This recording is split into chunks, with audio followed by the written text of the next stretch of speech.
Y a-t-il des inconvénients? En tout cas, moi, je n'en connais pas. Peut-être le seul inconvénient, c'est que cela vous éloigne de votre terre. Parce qu'une fois que vous arrivez, vous n'avez pas envie de retourner.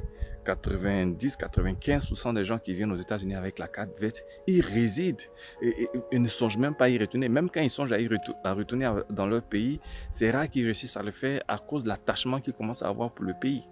Donc, si vous souhaitez retourner un jour dans votre pays, ayez ce plan-là présent à l'esprit dès le départ et planifiez-le en conséquence. Parce que si vous venez en vous disant non, je viendrai voir en attendant, c'est sûr que vous ne retournerez pas. Parce que ce pays est très attractif. C'est un pays où il y a pas mal d'opportunités. C'est un pays où la vie est paisible, contrairement à ce que vous voyez à la télévision. Hein.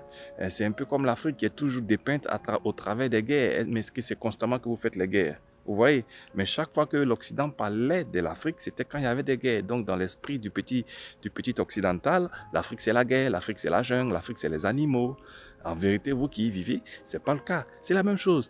Combien de fois la télévision parle-t-elle des États-Unis? Très rarement. Quand la télévision parlera des États-Unis, c'est quand il y a peut-être une inondation, ok, liée à un ouragan qui se serait produit, ou bien euh, une mort, j'ai envie de dire, tragique d'un individu peut-être violenté par la police, ou bien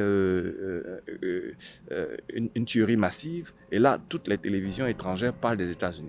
Du coup, dans l'esprit des gens qui sont à l'extérieur des États-Unis, ici, c'est constamment les palabres, c'est constamment les disputes, c'est constamment... Non, c'est pas toujours le cas, je vous assure. Et le pays est tellement vaste, c'est 1 million et quelques.